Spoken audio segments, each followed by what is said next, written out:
It was one of those nights when the world felt smaller, quieter, colder.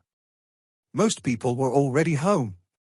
Doors locked, lights off, minds at rest. But for one woman, that night was only beginning. Her car sat lifeless on the side of a narrow road. No streetlights, no houses nearby. Just darkness, stretching in every direction. The night seemed too still, too quiet, as if even the wind had given up. She reached for her phone once more. 1% battery. No signal. Her breath felt heavy. Her thoughts louder than ever. Fear crept in slowly. Not the dramatic fear you see in movies. Not the kind with sudden screams. But the quiet fear. The kind that tightens your chest and makes every passing sound feel like thunder. Cars drove by, one after another. Some slowed down. Some glanced over. None stopped. She wondered if anyone even saw her, or if she had already been forgotten. Time passed, but it didn't feel like time at all. Just a stretching, twisting shadow that clung to her chest. Then, from the far end of the road, headlights dimmed slightly and slowed down. A car pulled over, its engine barely whispering in the silence. The door opened. Footsteps approached slowly, and one small decision, made in the dark, would soon echo far beyond that empty road. Her name was Sarah. She hadn't planned to be out that late.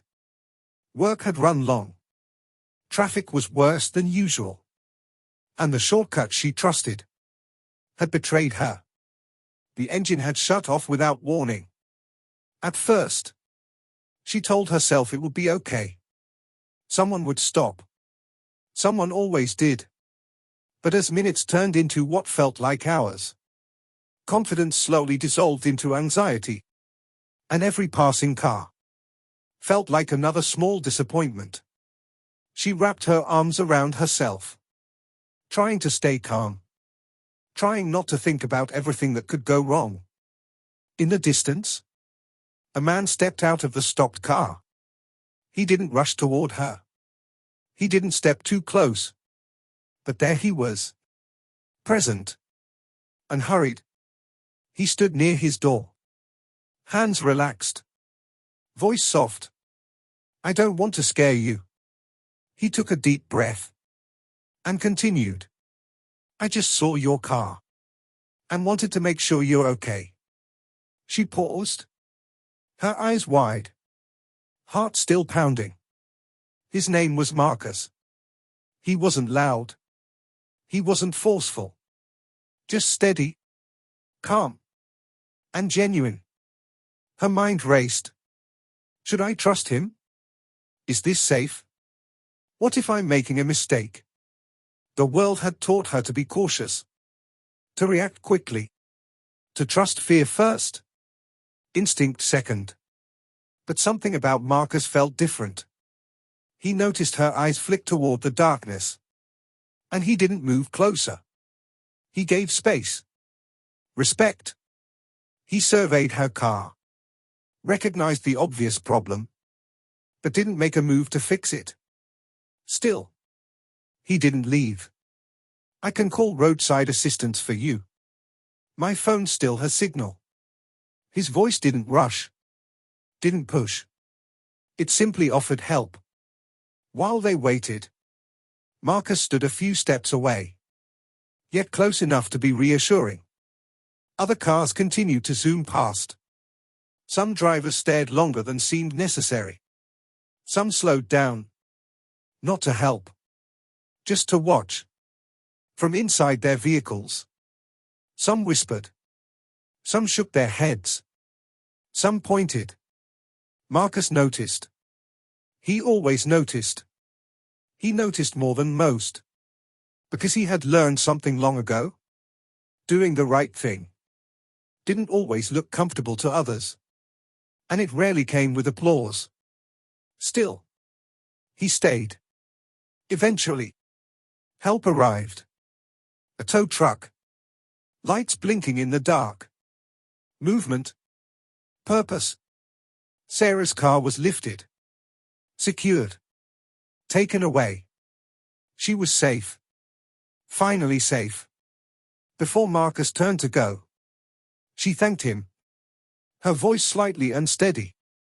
You didn't have to stop. Marcus smiled. Eyes warm. Voice calm. Someone once stopped for me. I'm just returning the favor. He walked back to his car. Thoughtful. Quiet. Believing his role in this night was done. But that night was only the beginning. Marcus woke up the next morning. Just like any other day. Same alarm. Same morning routine. Coffee brewed. Shoes tied. Keys picked up. He stepped outside. Not knowing his simple decision would soon ripple far beyond that dark road. He ran a few errands. Picked up groceries. Checked mail. Then returned home. Still unaware that something extraordinary was already moving toward him. Meanwhile, Sarah hadn't slept. Her mind replayed the night. Over and over and over. The fear. The silence. The disappointment. The endless passing cars. And then, the man who didn't pass. She thought about the looks others gave Marcus. The subtle judgment. The assumptions. The unspoken hesitation in their eyes. And something inside her refused to let the story end there. Gratitude alone wasn't enough. She needed to do more. To honor his kindness. To show the world that what he did mattered. So she made calls that morning.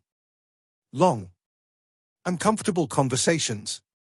Explaining the story again. How it felt.